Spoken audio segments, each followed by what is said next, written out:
Kita akan lanjutkan dari Five Love Language series kita yang kedua. Nah saudara, saya akan mulai membuka dengan sebuah ayat. Mari kita lihat bersama-sama. Apakah sudah mendapatkan handoutnya? Kalau sudah silakan lambaikan bersama dengan saya. Oke, baik. Mari kita lihat bersama-sama. Ada sebuah ayat yang saya ingin kita baca bersama-sama hari ini. 1, 2, 3. Aku memberikan perintah baru kepada kamu. Yaitu supaya kamu saling mengasihi. Sama seperti aku telah mengasihi kamu, demikian pula kamu harus saling mengasihi. Dengan demikian semua orang akan tahu bahwa kamu adalah murid-muridku, yaitu jikalau kamu saling mengasihi. Firman Tuhan di dalam Yohanes pasal 13 ayat 34 sampai 35 ini menarik. Kenapa saudara? Karena kata yang sama diulang 4 kali, beritahu sebelahnya 4 kali.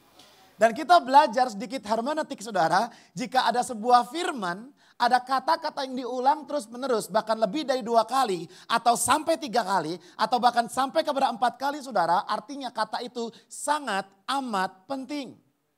Dan kalau Anda perhatikan bersama-sama, dari ayat ini saudara, dari 2 ayat ini, paling tidak ada 3 poin utama yang saya mau kita semua lihat saudara. Dengan jelas, dengan gamblang di situ, mari kita lihat. Poin yang pertama saudara, slide-nya bisa dikeluarkan saja. Saya mempelajari bahwa kita semua dipanggil untuk mengasihi sesama. Nah, saudara perhatikan baik-baik. Kita semua dipanggil untuk mengasihi sesama. Dan mengasihi itu bukan sebuah ajakan. Mengasihi bukan sebuah permintaan request. Atau mengasihi bukan sebuah invitation, undangan. Kalau mau silakan, kalau tidak ya silakan. No. Mengasihi adalah, beritahu sebelahnya, perintah. Beritahu sebelahnya, mengasihi itu perintah. Mengasihi itu keluar dari area kenyamanan kita. Mengasihi berbicara tentang walaupun mood kita lagi bad mood atau good mood, tetap kita harus mengasihi. Nah saudara, inilah panggilan tertinggi bagi semua anak-anak Tuhan. Nah yang kedua, poin yang kedua yang saya lihat dari ayat ini adalah bahwa kita harus mengasihi sesama secara sungguh-sungguh tanpa syarat. Artinya apa? Artinya gini saudara, seperti kasih Kristus kepada kita, sedemikianlah kita harus mengasihi orang lain. Jadi bukan hanya mengasihi adalah panggilan tertinggi kehidupan kita, mengasihi dengan tanpa syarat itulah kualitas kasih yang harus kita tunjukkan kepada orang-orang di sekeliling kita.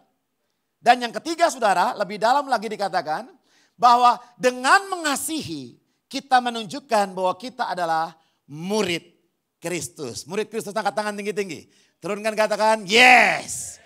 Saudara perhatikan baik-baik, inilah panggilan kita. Oleh karena itu mengapa perlu waktu 5 minggu untuk kita membahas yang namanya bagaimana caranya mengasihi. Kita telah belajar minggu lalu saudara tentang bagaimana caranya mengasihi dengan menggunakan words of affirmation atau kata-kata pujian, kata-kata dorongan, kata-kata apresiasi, memberikan penghargaan karena beberapa orang saudara merasa dicintai jika pasangannya memberikan perlakuan seperti ini. Siapa yang setelah dites Anda bahasa kasihnya word of affirmation? Silakan angkat tangan tinggi-tinggi. Angkat tangan tinggi-tinggi. Angkat tangan tinggi-tinggi. 1, 2 nggak terlalu banyak dan saya salah satunya saudara. Oke, berarti ada 3 pastor yang sama ya. Oke, baik. Nah saudara, saya mau tanya lagi, siapa yang bahasa kasihnya adalah acts of service? Yang akan kita bahas hari ini, angkat tangan tinggi-tinggi. 1, 2, 3, 4, 5. Oke, ada 5 orang. Nah saudara, setiap kita, di jidat kita ada sebuah tulisan psikologis yang tidak bisa dibaca oleh siapapun. Dan tulisan itu berkata, tolong kasihi saya. Tolong perhatikan saya. Tolong hargai saya. Ya atau ya? Ya atau ya? Kalau ada orang berkata, oh saya gak butuh pantas, saya gak perlu dikasih, saya gak butuh namanya cinta. Itu orang paling sombong di dunia. Semua kita mau diperhatikan, buktinya kita mudah tersinggung. Buktinya kita mudah marah, kesal, jengkel. Jika apa yang kita inginkan yaitu dikasih, diperhatikan dan dianggap orang saudara itu tidak dipenuhi. Maka kita kan seketika itu juga mulai akan marah saudara. Jadi mengasihi itu butuh untuk dilakukan dengan serius. Supaya apa saudara? Supaya kita tidak hanya di mulut kita berkata I love you. Tetapi lewat tindakan-tindakan yang praktis kita belajar. Dan hari ini kita akan belajar bagaimana cara mengasihi saudara dengan cara yang kedua. Yaitu dengan cara tindakan melayani. Beritahu sebelahnya tindakan melayani. Nah saudara, bagi orang yang bahasa cinta utamanya adalah ini, maka sebuah tindakan yang bermanfaat atau berguna atau menolong mereka akan sangat dianggap sebagai sebuah pengabdian bahwa Anda betul-betul mencintai dia. Orang yang bahasa kasihnya ini saudara, maka dia akan senang sekali tatkala pekerjaannya diperingan oleh karena kehadirannya. Orang yang bahasa kasihnya seperti ini saudara, maka dia akan terus menunggu kapan kira-kira pasangannya bisa menolong dia menyelesaikan tugas-tugasnya. Nah saudara, kan kita untuk mengetahui bahasa kasih kan biasanya dites ya. Betul ya? Pak bisa nggak? Kalau nggak dites, bisa. Kalau nggak dites gampang. Anda coba perhatikan setelah menikah, saya udah menikah 6 tahun hari ini. Ada yang mungkin lebih dari saya. Sederhana, Anda mungkin baru pacaran saja, juga sudah bisa tahu. Coba Anda perhatikan baik-baik apa yang sering diucapkan pasanganmu. Kamu nggak pernah punya waktu buat aku, jelas. Quality time. Ya toh ya. Kamu biarin aku sendirian. Aku capek tahu. Nah, itu act of service. Iya kan? Kamu udah lama gak bilang sayang, I love you, honey, babe. Mungkin itu kata-kata. Ya toh ya. Halo. Iya kan? Untuk apa semuanya ini? Kamu hanya cinta ngomong di mulut. Tapi gak pernah kasih aku kado dan hadiah. Nah akan dibahas lagi nanti. Ini berarti bahasa kasihnya adalah hadiah. Jadi coba Anda perhatikan baik-baik. Pasanganmu berbicara mengeluh komplain tentang apa. Beritahu sebelahnya catat. Kan bawa handphone, beritahu sebelahnya catat. Ya berapa kali kira-kira. Lewat keluhan, lewat keluh kesah, lewat komplain saudara. Kita akan tahu pasanganmu sebenarnya ingin dikasih seperti apa. Nah masalahnya saudara sama ketika misalkan bentar lagi mau ke Amerika nih. Sampai di sana saya ikut ke Amerika. Ya ketemu dengan orang Amerika di sana dan saya berkata, ya opo, kok semangan durung, ya kan? Apa yang terjadi? Dia akan stres. Ini orang gila ini pasti. Ini ngomong apa sih? Kenapa? Beda bahasa.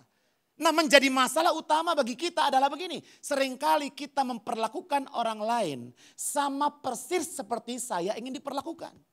Jadi karena bahasa kasih sayang saya kata-kata, maka saya banjirin istri saya dengan kata-kata. Tapi ternyata bahasa kasih istri saya adalah quality time dan physical touch. Oleh karena itu kalau saya bertanya kepada dia, saya mau liburan kemana? Jawabannya kemana aja gak penting, yang penting sama kamu. Ya toh ya? Ya toh ya? Oh sejak menikah dia selalu berkata, saya kamu bukan lagi orang single. Jadi sejak saya menikah tidak pernah saya pulang ke rumah lewat dari jam 12 malam. Kenapa? Karena walaupun gak ngapa-ngapain di rumah, dia maunya saya di sebelah dia.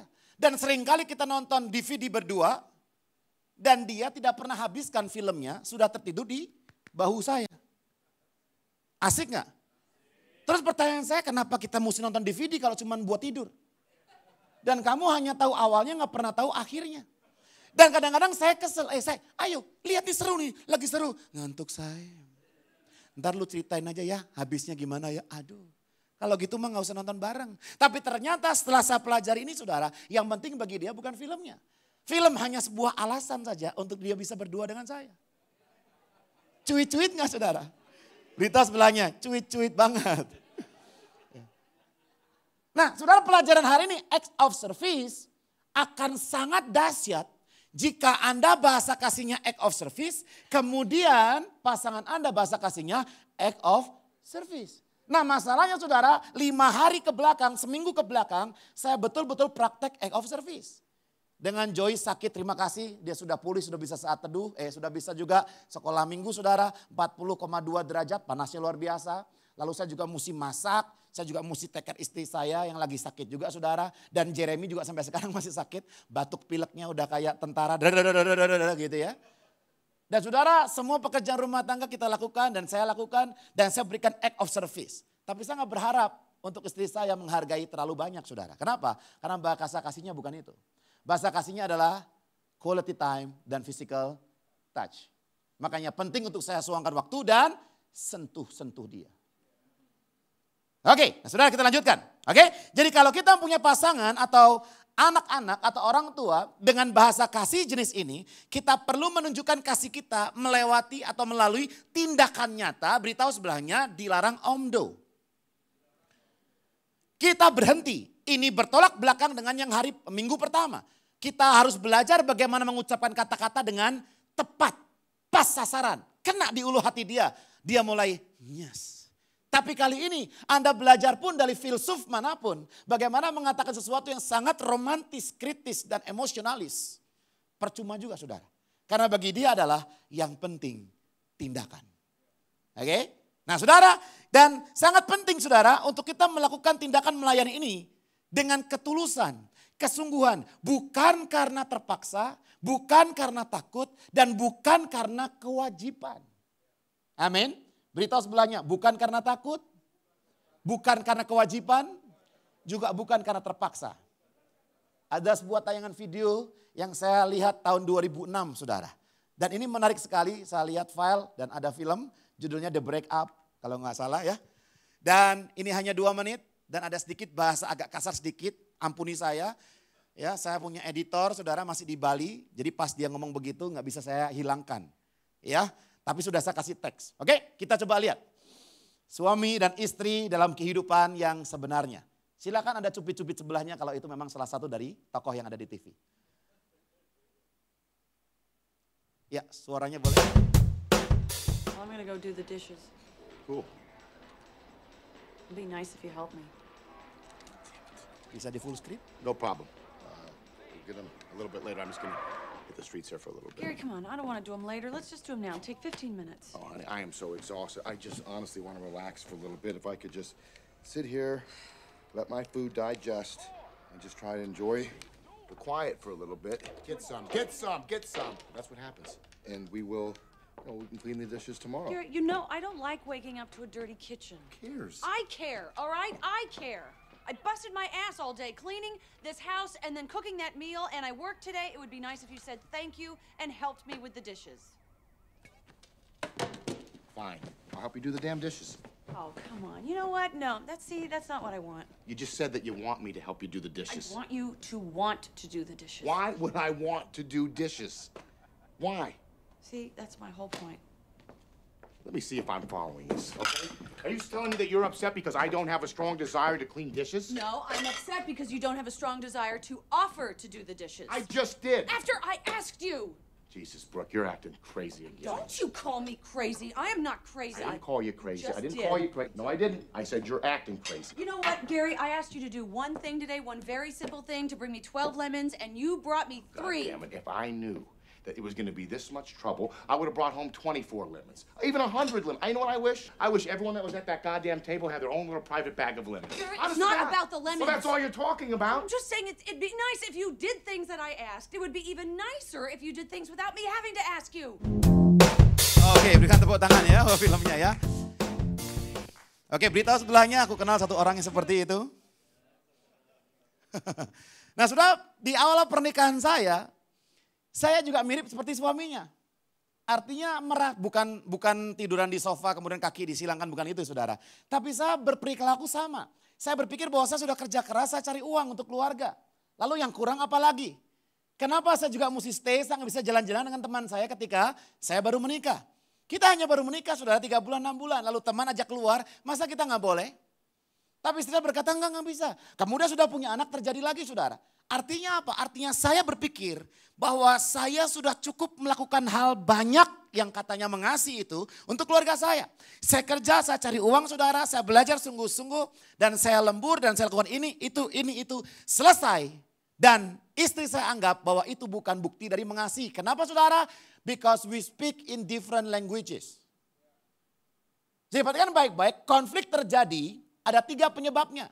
Yang pertama, saya salah, kamu benar, konflik. Yang kedua, kamu salah, saya benar, itu juga konflik. Betul? Yang ketiga, saya salah, kamu salah, itu juga konflik. Saya beritahu, ternyata ada 4 pemicu konflik. Yaitu saya benar, kamu benar, kita bisa konflik juga. Yes or yes? Yes or yes? Makanya dalam keluarga kehidupan kita sudah sesekali kita mengalami konflik, lalu setelah kita cooling down, kita juga bingung masalahnya apa sih ini? Ini masalahnya apa sebenarnya? Masalahnya hanya sekedar gaya bahasanya naik sedikit. Kamu jangan marah-marah. Anda pernah ketemu dengan papa saya? Coba Anda jalan seharian sama dia. Anda harus pakai penutup telinga. Kenapa? Dia ngomongnya kerasnya luar biasa. Nah saudara kalau dia ngomong dengan ibu saya di atas mama saya. Lalu saya naik tangga, papa mama jangan berantem dong dengar tetangga gak enak. Loh siapa yang berantem? Dan ternyata papa saya tinggal dengan orang tuanya. Orang tuanya itu pabrik handuk. Dan pabrik handuk itu itu di rumahnya besar, pabrik handuk itu mesinnya banyak sekali. Sehingga kalau ngobrol harus teriak-teriak. Yes or yes? Jadi buat saya saudara kita perlu matching up. Oleh karena itu kita juga berencana membuat saudara materi bimbingan pranikah untuk jemaat kita semuanya. Saya rasa pelajaran ini mesti masuk saudara. Supaya sebelum kita masuk dalam kehidupan sesungguhnya kita sudah tahu ternyata kita different species. Walaupun sama-sama murid Kristus, sama-sama darah Yesus, tetapi cara mengasihinya itu berbeda. Nah, acts of service atau tindakan melayani ini saudara, seringkali kita perlu melakukan sesuatu yang di luar dari apa yang sering kita pikirkan. Mungkin sesuatu yang di luar dari keharusan, tanda kutip, dengan sebuah jenis kelamin tertentu. Bagi pria, misalkan Anda mencuci piring. Bagi pria saudara, mungkin juga Anda menyuapin anak, itu masih oke gitu ya. Bagi pria apalagi saudara, yang menurut Anda, masa sih saya lakukan itu, saya kan pria gitu. Ada saudara? Ngepel, nyapu, yang ngomongnya kenceng biasanya pengalaman ya. Nah bagi wanita mungkin apa saudara? Mungkin ganti bolam lampu, mungkin potong rumput, mungkin apa lagi saudara? Mungkin mantek figura foto. Apapun itu yang Anda lakukan saudara, itulah bentuk kasih kepada pasanganmu. Nah seringkali saudara yang membuat kita akhirnya tidak melakukan itu karena apa? Apa kata orang? Betul saudara? Kira-kira malu nggak kalau ada tamu datang tiba-tiba Anda pakai celemek di sini? Anda tahu pakai celemek artinya apa? Bukan ileran, bukan. Karena Anda baru masak kan begitu. Loh Pak kok masak sendiri Pak? Terus kenapa emangnya? Kadang-kadang kita begitu memperhatikan apa kata orang. Apa persepsi orang tentang saya? Kalau saya lakukan sesuatu seperti ini, nanti mereka berkata apa? Nanti ini berkata apa? Nanti ini berkata apa? Dengar baik-baik, ini nasihat orang yang sudah menikah 6 tahun saja saudara. Yang paling penting adalah apa kata pasanganmu. Amin. Amin. Ya saudara, ini menjadi penting bagi kita. Tatkala mengetahui bahwa pasangannya itu bahasa kasihnya act of service, maka kita perlu untuk mengasihi dengan cara dia mau dikasih, bukan dengan cara saya ingin dikasih. Nah firman Tuhan berkata kepada kita saudara, mari kita lihat lagi Matius 20 ayat 28. Mari kita baca dengan keras. 1, 2, 3. Sama seperti anak manusia datang bukan untuk dilayani, melainkan untuk melayani. Jadi pilihan hidup murid Kristus itu hanya 2 saja. Apakah Anda mau melayani, apakah Anda mau dilayani, titik.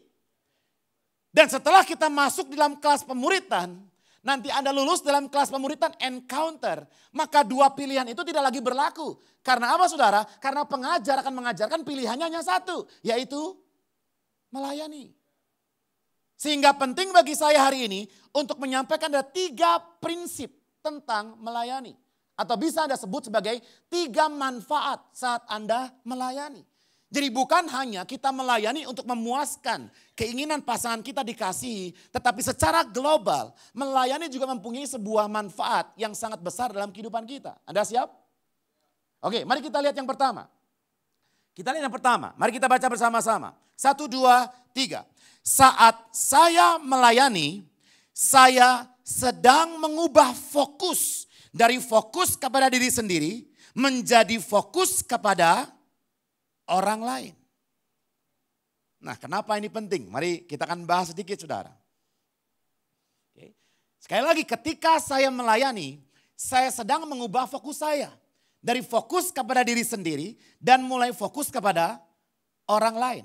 Dari fokus kepada mainan saya sendiri sebagai seorang suami, fokus kepada istri saya sebagai pasangan saya. Nah, saudara, kitab Filipi adalah kitab yang menarik.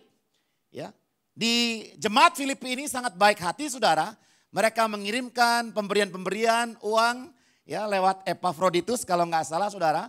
Mengirimkan ke penjara dan saat itu Paulus sedang ada di penjara.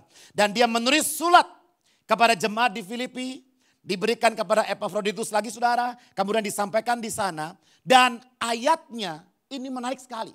Di kitab Filipi ini, saudara, topik yang pertama, kalau Anda baca 1 pasal itu full, itu temanya adalah sukacita karena menderita. Aneh ya saudara ya, berita sebelahnya, sukacita karena menderita. Sukacita dapat uang itu pantas, sukacita kita jalan-jalan itu pantas, tapi ini sukacita karena menderita. Saudara melayani itu menderita atau tidak? Pertanyaan saya, melayani itu menderita tidak saudara? Menderita secara daging. Betul? Karena ketika kita sudah lakukan ini, itu, dan lain-lain saudara, tiba-tiba tidak ada orang yang berterima kasih. Tidak ada orang yang mengucapkan shalom, Elohim, Tuhan berkati dan terima kasih untuk pelayananmu, GBU, God bless you. Dan tidak ada orang yang berkata kepada kita bahwa apa yang kamu lakukan itu membuat perbedaan di gereja kami. Saudara, melayani tidak pernah mudah, tetapi dengar baik-baik. Kita harus belajar melayani, kenapa? Karena melayani itu akan merubah fokus kita dari fokus diri sendiri kepada fokus kepada orang lain. Nah, bahayanya di mana? Saudara, kitab Filipi pasal 2 ayat 3 dan 4. Paulus menyampaikan seperti ini. Sebaliknya, hendaklah dengan rendah hati yang seorang menganggap yang lain lebih utama daripada dirinya sendiri. Katakan, lebih utama. Oke. Dan janganlah tiap-tiap orang hanya memperhatikan kepentingannya sendiri, tetapi kepentingan orang lain juga. Sudah pernah baca ayat ini? Pernah baca ayat ini saudara? Saya juga sudah sering baca ayat ini, begitu saya baca saya lewat, selesai. Tapi karena mempersiapkan materi ini saudara baca lebih khusyuk lagi, lebih dalam lagi, lebih dalam lagi, lebih dalam lagi. Dan Paulus habiskan waktunya melayani jemaat-jemaat Tuhan saudara. Sehingga kalau Anda ingin belajar tentang pelayanan, Anda boleh belajar dari Paulus karena hidupnya adalah melayani. Dan saudara perhatikan baik-baik. Jangan kita mementingkan diri sendiri, belajar menganggap yang lain lebih utama. Sudah dengar baik-baik? Egoisme selalu mendatangkan perselisihan. Anda setuju dengan saya? Sepakat dengan saya? Iya, Anda benar, Anda sudah capek dan kerja, betul. Iya, saya setuju, engkau sudah lakukan ini dan itu dan banyak hal. Iya, kata-kata, ucapan-ucapan manismu sudah sangat penuh. Saya punya 13 album di rumah. Iya. Kau berikan waktu begitu banyak sampai kau akhirnya jobless sekarang. Karena banyak waktu yang kau berikan kepadaku. Tapi aku butuh uang. Makan cinta gak pernah kenyang. Sudah ngerti maksud saya? Apapun yang Anda lakukan yang menurut Anda sudah baik, belum tentu cukup baik bagi orang yang Anda hadapi. Oleh karena itu sudah dengar baik-baik, egoisme selalu menimbulkan perselisihan. Ketika kita selalu melihat diri sendiri, selalu berkata aku sudah cukup melakukan ini dan itu. Dan tidak pernah saudara fokus untuk melayani orang lain. Maka yang terjadi apa? Egoisme mendatangkan perselisihan. Perselisihan, pertengkaran, kehancuran, ketidakkerjasamaan. Dan akhirnya perpecahan terjadi. Itulah yang Paulus katakan dia tidak mau terjadi. Maka kalau Anda perhatikan nanti di ayat di pasal yang keempat kalau nggak salah saudara ya. Sintike ku nasehati, Eudia ku nasehati, dan tolong Susugos ya. Ya, tolong lu tengahi kasih tahu mereka. Ini berbicara apa saudara? Mungkin mereka ada pertikaian sedikit. Antara Eudia dan Sintike kalau nggak salah ya. Kemudian harus didekatkan lagi. Dan firman Tuhan berkata kepada kita apa? Ketika kita mau melayani, sebenarnya saudara kita sedang memfokuskan kehidupan kita. Bukan hanya kepada kepentingan diri sendiri. Tetapi kepentingan orang lain. Nah, perhatikan baik-baik. Di sini ada kata yang penting. Kata yang penting begini saudara. Menganggap yang lain lebih utama daripada dirinya sendiri. Saudara baik. Lebih utama. Coba kalau Anda bawa pasangannya lihat muka dia. Kalau Anda tiap hari menganggap dia lebih utama dari Anda. Maka tidak terjadi pertikaian rebutan kamar mandi. Iya atau ya? Karena walaupun Anda punya 10 kamar mandi selalu ada kamar mandi favorit. Yes or yes? Maka kalau menganggap yang lain lebih utama, maka saya harus belajar tatkala beli martabak manis. Saya harus tunggu sampai di rumah. Karena biasanya masih dipotong sama masnya saja, saya minta makan. Lalu masuk ke mobil, saya bilang istri saya tolong bukain satu dong suapin. Saudara ngerti maksud saya? Itu artinya saya lebih utama daripada pasangan saya. Ini artinya saudara kalau kita menganggap orang lebih utama, itu berarti apa saudara? Saya sedang melatih diri saya lewat melayani supaya tidak muncul benih egoisme. Supaya tidak muncul benih mementingkan diri sendiri. Yang saya tahu ini akan menghancurkan sebuah gereja, menghancurkan sebuah keluarga, menghancurkan sebuah hubungan. Saudara, sebelum engkau melangkah dalam sebuah pernikahan, sok menasehati. Belajarlah untuk melepaskan hak. Dan belajar untuk menganggap yang lain lebih utama. Nah saudara sederhana, kalau saya training, saya dari Hotel Kuningan atau Sudirman, saya selalu pulang naik kereta. Ya dari hotel naik Gojek ke Tanah Abang, dari situ naik kereta pulang ke rumah. Untuk apa? Apa pentingnya naik kereta saudara? Percaya dengan iman ketika Anda naik kereta nggak perlu pegangan Anda nggak jatuh. Karena begitu rapatnya itu kereta. Maka tidak perlu pegangan Anda pasti nggak jatuh. Yang ketawa-ketawa tahu maksud saya apa. Dan saudara lalu kenapa saya pembicara, motivator, trainer, kenapa sih naik kereta? Kenapa sih nggak gengsi naik mobil? Bukan itu masalahnya. Masalahnya adalah apa saudara? Kalau saya full ngajar terus tiap minggu dan saya naik mobil maka sampai di rumah 8:30 malam paling cepat. Sehingga saya akan kehilangan momen makan bersama dengan istri saya atau anak saya. Itu artinya tidak ada waktu berkualitas dengan istri saya. Itu artinya saya tidak bisa mengasihi dia. Sehingga saya harus apa saudara? Naik Gojek, naik kereta sampai di rumah 7 kurang 5 menit sudah saya ting nong. Dan saya berkata, "Say, ayo mau kemana malam ini? Mau kemana malam ini?" Dan saat itu saudara, saya mendapatkan training kira-kira 2-3 minggu. Dan itu tiap hari. Dan tiap hari begitu. Hari pertama, hari kedua, hari ketiga saya anggap istri saya lebih utama daripada saya. Anda tahu hari yang keempat? Gak usah Say, kamu capek kan? Kamu capek kan? Saudara kalau kita berinisiasi untuk mengasihi orang lain lebih utama, mengutamakan dia. Saya percaya pasangan Anda juga tidak buta. Mereka juga bukan tidak punya hati saudara. Mereka akan tahu, gak usah Say, gak usah. Kamu capek kan? Udah mandi aja, masak di rumah, bla bla bla. Hari yang keempat, mungkin beberapa orang menunggu tahun yang keempat. Saya gak tahu saudara. Tapi yang jelas ketika kita mengutamakan orang lain, maka orang itu akan menyadari betapa dia dicintai. Sehingga dia membalas cintanya dan berkata, tidak usah.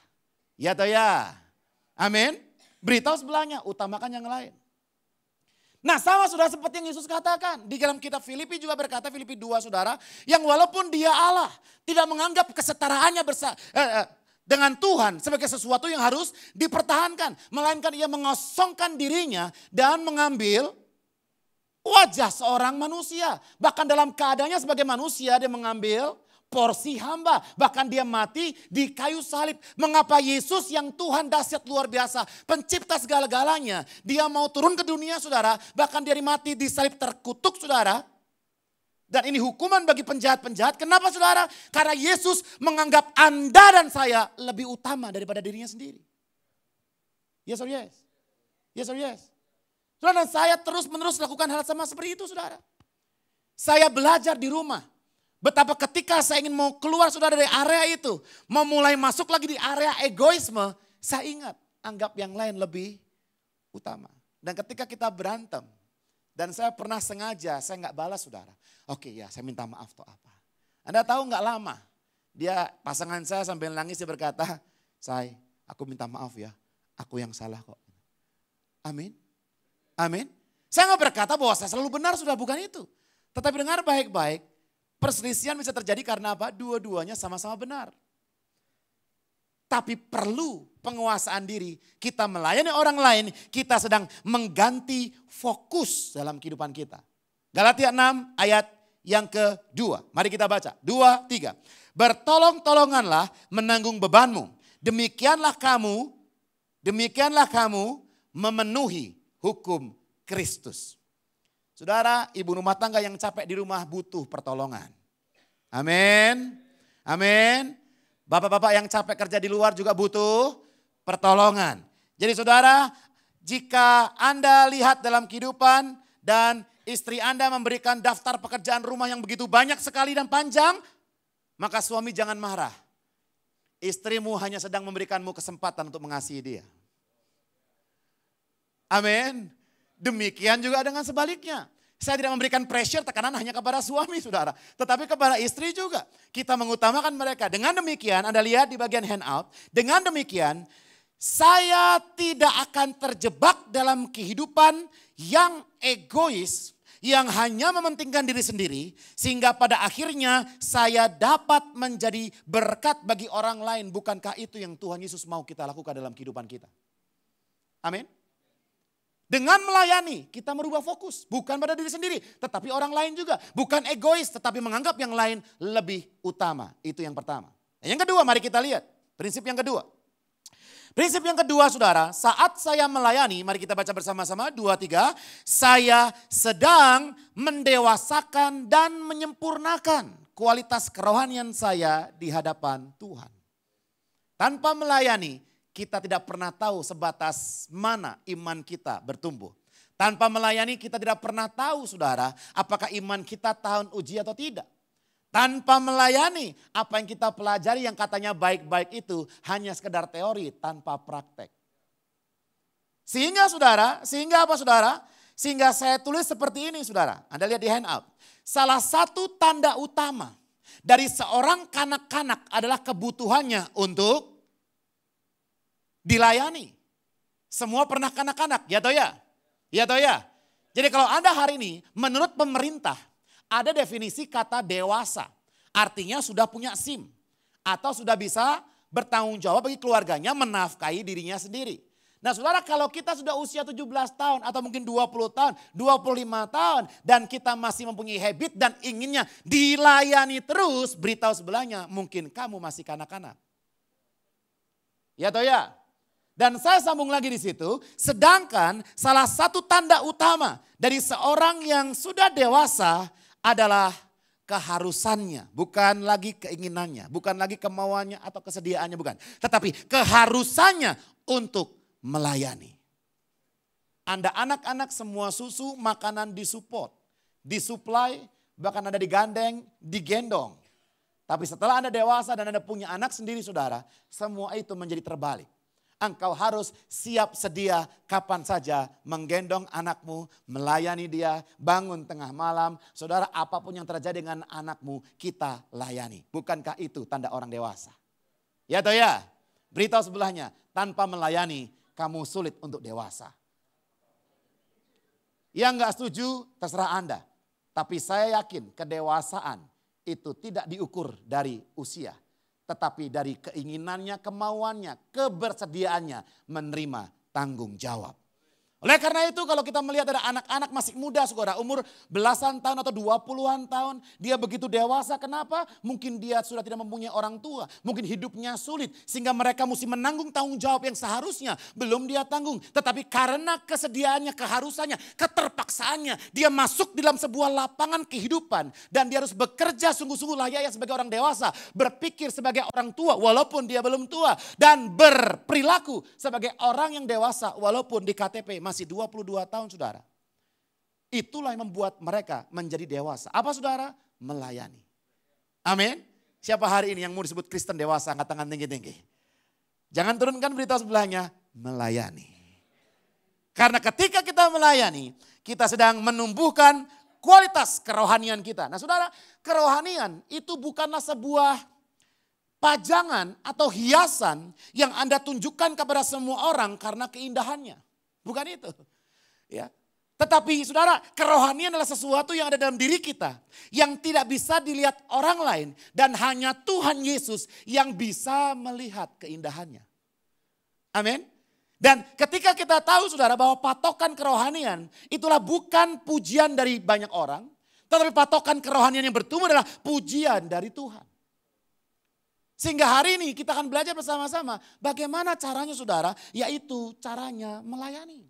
Ketika kita melayani, kita akan dewasa. 1 Petrus pasal yang ketiga ayat yang ke-15. Firman Tuhan berkata kepada kita begini, tetapi kuduskanlah Kristus di dalam hatimu sebagai Tuhan.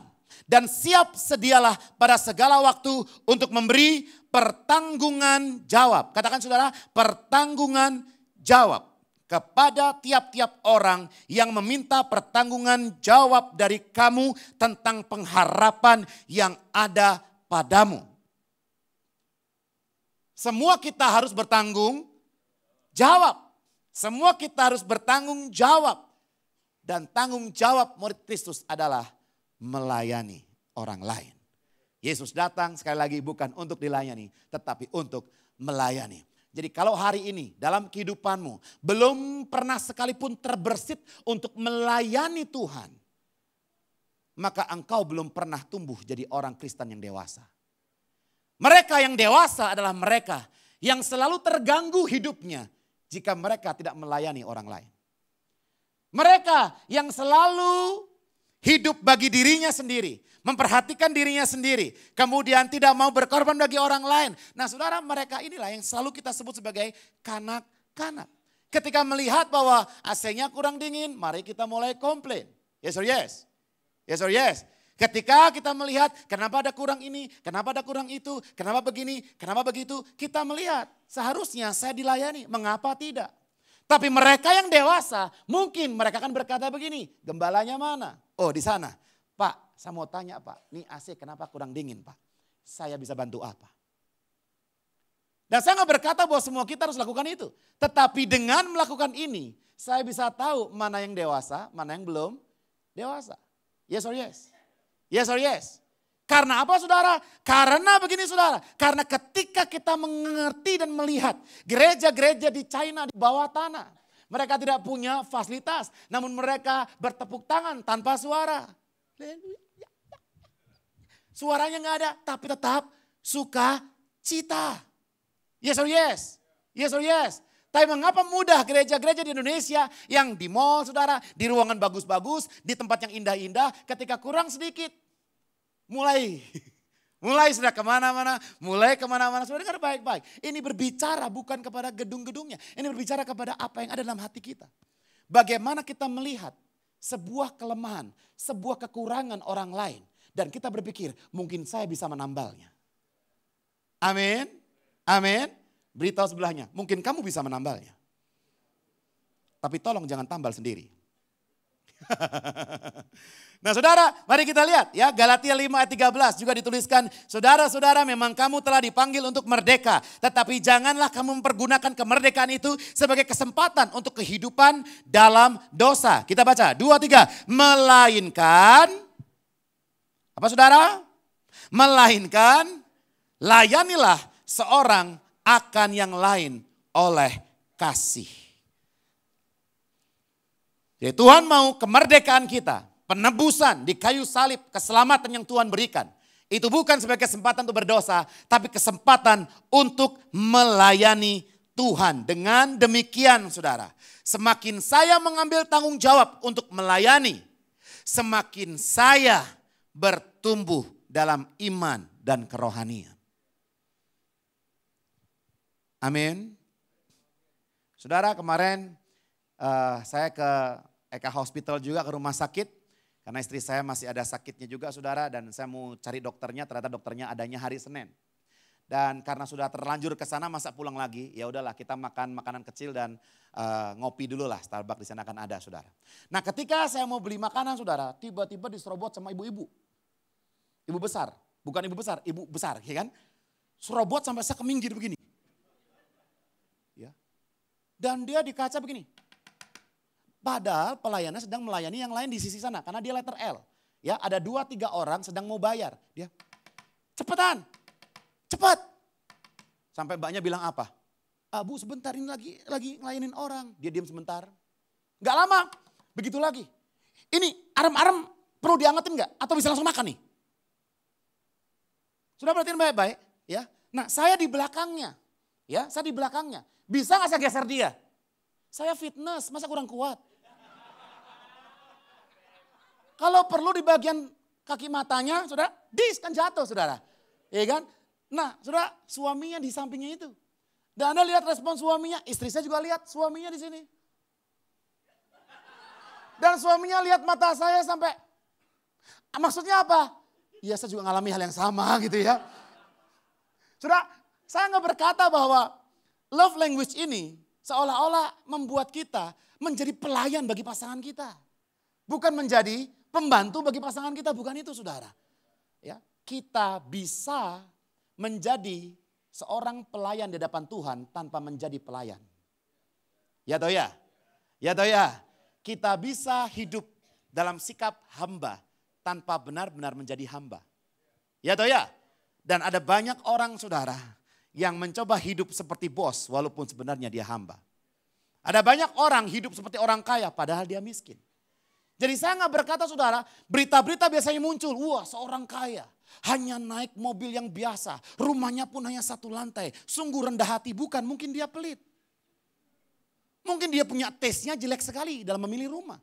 Saudara, kita tidak bisa melihat orang rendah hati dari apa yang dia pakai. Yes or yes? Yes or yes? Kita nggak bisa tahu orang itu rendah hati atau tidak. Tetapi yang jelas ketika kita tahu dia orang yang mau melayani orang lain. Disitulah kita tahu bahwa ini orang Kristen bertumbuh. Amin.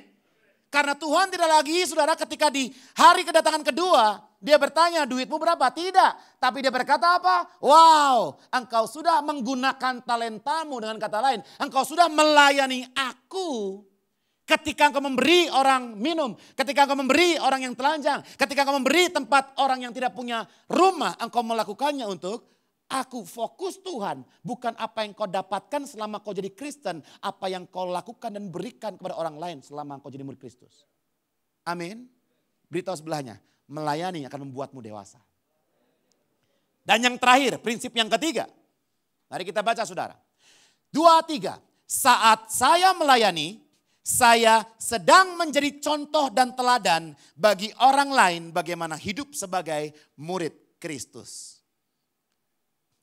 Ini yang namanya inspirasi. Motivasi selalu menggunakan kata-kata. Wah, saya sangat termotivasi sekali. Kemarin ada seorang motivator, saya sangat termotivasi. Tapi beda dengan inspirasi. Saudara, apakah Anda pernah mengalami pengalaman seperti saya? Saya begitu terinspirasi oleh seseorang. Dan karena itu saudara, hidup saya cukup berubah. Saya nggak berkata total berubah. Tapi di area-area tertentu hidup saya berubah. Dan saya beritahu saudara, orang itu tidak khotbah. Orang itu tidak menulis buku bestseller. Orang itu tidak masuk dalam televisi. Orang itu hanya melakukan sesuatu. Dan saya lihat dia melakukan dan itu mengubah kehidupan saya. Seorang dokter bernama Sarjono tinggal di Kediri sampai hari ini saudara. Dan setiap hari Sabtu dia ke Surabaya, perjalanan 3 jam kira-kira. Betul apa tadi ya? Kediri Surabaya, kira-kira 3 jam. Apa yang dia lakukan? Dia dokter saudara. Dan dia buka klinik gratis di gereja tempat dia ibadah. Nah, kenapa di kota besar, saudara? Karena dia ingin melayani lebih banyak orang lagi. Dan Anda jangan bertanya, Pak, terus di Kedirinya dia buka praktek gak, Pak? Jangan bertanya itu. Kalau dia sudah buka di tempat lain, saudara, di rumahnya juga dia terbuka. Dan bukan hanya itu, saya juga dibimbing, dibina oleh Edi Leo, saudara. Dan ketika bersama-sama, ketika dengar khotbah dia, saya senang. Oh, saya paling happy dengar khotbah beliau, saudara. Khotbah sejam, 2 jam, 3 jam juga asik. Tapi sampai suatu hari, dia membawa saya keluar. Dan kita pelayanan, kita ke Nepal, kita ke Thailand, kita ke Myanmar. Bukan tempat-tempat yang indah-indah, bukan saudara. Tempat-tempat yang agak-agak kumuh, yang panas. Yang ketika kita jalan, di situ ada orang pakai senapan laras panjang, lagi duduk saudara. Ya. Dan itu tidak menyenangkan. Tetapi saudara, saya melihat dia jalan kaki. Dia penatua gereja besar saudara. Dia jalan kaki, lalu dia keringetan semuanya. Maaf, sampai ininya juga saudara tembus-tembus semuanya. Di Myanmar dan dia khotbah bahasa Inggris. Bang. Saudara, saya di belakang saya menangis. Bukan karena khotbahnya menyentuh hati. Karena saya melihat apa yang dia lakukan. Ya toh ya? Ya toh ya? Dan lebih parahnya lagi saudara, tanda kutip. Malam kita tidur di Nepal itu sangat dingin. Saya bangun tidur pecah semua saya punya bibir. Maka berdarah-darah semua. Aduh. Dan di pagi hari dia ketok pintu saya. Lalu saya buka, Kak Edi? Iya tah. Anda tahu yang dia lakukan? Dia kasih secari kertas dengan tulisan tangannya. Dan dia berkata, ini bahan saat teduh untuk seminggu ini. Karena kita tidak punya warta. Dan ketika kita pergi, kita sudah lewat dari warta terakhir yang diberikan.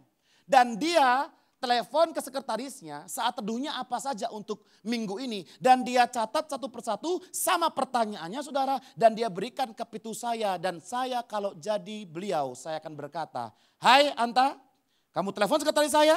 Kamu coba tanya apa aja saat teduhnya. Dan nanti kasih tahu saya jam 5 pagi kamu ketuk pintu saya. Betul saudara? Tapi kenapa justru dia yang lakukan begitu? Saudara, saya terima kertas itu, saya tutup dan saya menangis kedua kalinya. Dan saya mencoba untuk mencari kelemahannya, kejelekannya saudara. Ya, manusia jahat juga nih saudara. Saya coba selama perjalanan itu 10 hari saudara, apa yang terjadi? Dan puji Tuhan saya banyak belajar dari apa yang dia lakukan. Dan betul-betul dia melayani. Saudara, ketika Anda melayani dengan sepenuh hati, tanpa egoisme, mendahulukan yang lain. Engkau bukan hanya bertumbuh bagi dirimu sendiri. Engkau sedang menolong orang lain bertumbuh juga. Kehidupanmu akan menginspirasi mereka. Orang-orang yang mau quit selesai, tidak lagi melayani Tuhan. Jadi berbalik melayani Tuhan setengah mati saudara. Karena melihat apa yang kau lakukan. Ada orang-orang di luar sana tanpa pengharapan. Dan tanpa sukacita saat kalau mereka melayani Tuhan. Melihat apa yang Anda lakukan. Mereka kembali muncul dari api untuk melayani Tuhan. Dan berkata biarlah rohku menyala-nyala dan layani Tuhan. Amin. Amin. Amin saudara. Dan satu pengusaha saya pernah sebut atau tidak kalau nggak salah di Kapito. Ya bernama Pak Adrian. Saya ketemu di acara Full Gospel saudara. Dan ketika dia cerita dia orang kaya. Dan saya baru tahu dia kaya setelah saya mau pulang. Dan dia kasih kartu nama, saya buka kartu namanya. Itu perusahaannya banyak, kartu namanya 1. Tapi di dalamnya 1, 2, 3, 4, 5, 6, 7. PT-PT-nya banyak banget. Dan dia punya bisnis saudara. Kalau 2 minggu sampai 1 bulan barangnya gak keluar, dia ruginya 2 juta US dollar. Oke. Dan dia bercerita apa saudara, ketika dia ke chapter lainnya saudara yang melayani. Tiba-tiba di situ sudah ada bosnya, ada pekerjanya betul kan? Ada pelayannya. Dan dia diminta tolong, Pak tolong sini Pak. Disuruh gulung kabel. Dan dia gulung kabel. Saudara bisa bayangkan? Orang kaya yang duitnya banyak disuruh gulung kabel. Dan dia gulung kabel. Dan sayangnya dia datang bersama dengan temannya. Nah bukannya dia yang sakit hati, temannya yang sakit hati. Lalu temannya ngomong kepada yang nyuruh. Kamu tahu gak dia siapa? Hah? Dan kata-katanya kurang baik saudara. Dia itu, dia bisa beli kamu loh. Saya dengar cerita, di situ saya mulai ketawa saudara ya. Yang kaya siapa, yang sombong siapa. Kadang-kadang yang gak kaya itu lebih sombong daripada yang kaya saudara. Beritahu sebelahnya aku kenal satu orang yang seperti itu. Ya saudara perhatikan baik-baik ya. Tapi orang ini saudara Pak Adrian ini, udah gak usah. Dan dia gulung sampai selesai. Saudara betapa saya bertemu dengan dia sejenak, mendengar kisahnya, apa yang dia lakukan. Saudara itu seperti mengikuti seminar 2 hari full. Dan saya belajar tentang kerendahan hati. Saya belajar tentang kedewasaan, saya belajar tentang melayani, saya belajar tentang banyak hal ketika engkau dengan segenap hati melayani sesama. Melayani pasanganmu, kau jadi contoh bagi anak-anakmu. Betul? Dan ketika saya masak, Joyce berkata, Papa kok sering jadi mbak? Karena di pikiran dia yang masak itu, mbak. Kenapa Papa jadi mbak? Maka saya kasih sesi di dapur itu. Duduk gini Joyce, kita begini. Saudara dengar baik-baik. Tapi kalau anak tidak pernah melihat pasangan sering melayani, mereka belajar dari siapa saudara? Maka tidak mengherankan. Tatkala kita bertamu di tempat orang lain saudara, anaknya sudah dewasa, tetapi tidak ada semangat melayani. Karena dia tidak pernah belajar dari orang tuanya. Hari ini saudara, mari baca bersama-sama. Ya, fokus kehidupan Anda seharusnya bukanlah to impress people, tetapi to impact people. Bukan membuat orang terkesima, terpesona atas apa yang Anda lakukan. Tetapi memberikan dampak yang positif bagi orang lain. Yang setuju katakan amin. Katakan amin. Yohanes 13 ayat 4-5. Lalu bangunlah Yesus dan menanggalkan jubahnya. Ia mengambil sehelai kain lenan dan mengikatkannya pada pinggangnya. Kemudian ia menuangkan air ke dalam sebuah basi dan mulai apa saudara? Membasuh kaki murid-muridnya lalu menyekanya dengan kain yang terikat di pinggangnya. Saudara, Petrus terkejut. Semua muridnya kaget. Karena tempat yang untuk mencuci kaki itu saudara, harusnya dilakukan oleh para hamba, para budak, para pembantu. Tapi kenapa Yesus lakukan itu? Saudara, kita sering berpikir harusnya dia tidak lakukan itu. Tapi saudara dengar baik-baik. Apa yang Anda mau lakukan, tidak perlu pusing apa yang orang katakan. Selagi Anda tahu Tuhan meng-approve, menyetujui apa yang Anda lakukan. Amin saudara. Dan lalu Tuhan berkata, kalau kamu sudah menganggapku Tuhan, Raja Tuhan dan Nabi dan Guru. Dan melakukan ini, kamu harus melakukan hal yang sama. Saudara, Yesus mengajar dengan memberikan teladan. Dengan demikian, saya tidak perlu banyak berbicara lagi. Karena tindakan saya sudah sangat jelas dan sangat keras berbicara kepada banyak orang. Amin. Amin. Saudara, berapa banyak yang mau belajar melayani? Yang katakan tinggi-tinggi. Mari kita berdiri bersama-sama. Beritahu sebelahnya, melayani akan mengubah fokus. Sehingga kita diluputkan dari penyakit egoisme. Ya. Yang kedua, beritahu sebelahnya saudara, melayani akan menumbuhkan iman kita. Karena dalam melayani ada banyak penderitaan. Ada banyak mungkin perselisihan, ketidaksepahaman. Tapi saudara, hanya orang dewasa yang tahu mengambil tanggung jawab dan mengerti bagaimana harus berespon. Dan yang ketiga saudara, berita sebelah kanan kirinya, melayani akan membuatmu menjadi contoh bagi orang lain. Menjadi teladan bagi yang lain. Amin. Saya juga senang saudara di gereja ini, betapa kita tidak ada yang melihat siapa yang kaya sekali, agak kaya, kurang kaya, belum kaya, sok kaya. Bukan itu saudara, kita nggak lihat semuanya itu. Tapi kita hanya fokus kepada apa talenta karunia yang Tuhan berikan kepada setiap seorang demi seorang saudara. Dan kita coba berikan yang terbaik bagi setiap kita. Amin saudara. Sehingga saya juga terinspirasi, mumpung orangnya keluar supaya nggak GR. Ya, Pastor Devi saudara, ketika dia jalan, lalu dia lihat bungkus permen, warna biru saya ingat sekali, dan dia ambil, dia masukin ke kantong. Saudara, dengar baik-baik, kalau bukan kedewasaan kita, yang lain bukan hanya ambil permen saudara, justru dia yang buang mungkin. Atau minum, gelasnya taruh di situ, botol di situ. Tidak ada sense of belonging. Seolah-olah tempat ini kayaknya gudang saudara, minum buang, nggak peduli. Saudara, itulah tanda kekanak-kanakan belum dewasa. Tapi orang dewasa tahu persis kalaupun yang buang bukan dia yang ambil. Iya atau ya? Udah datang saudara, stop dulu ya. Nah itu sebuah contoh sederhana sekali. Amin. Amin. Mari kita berdoa, berikan tepuk tangan bagi Tuhan kita.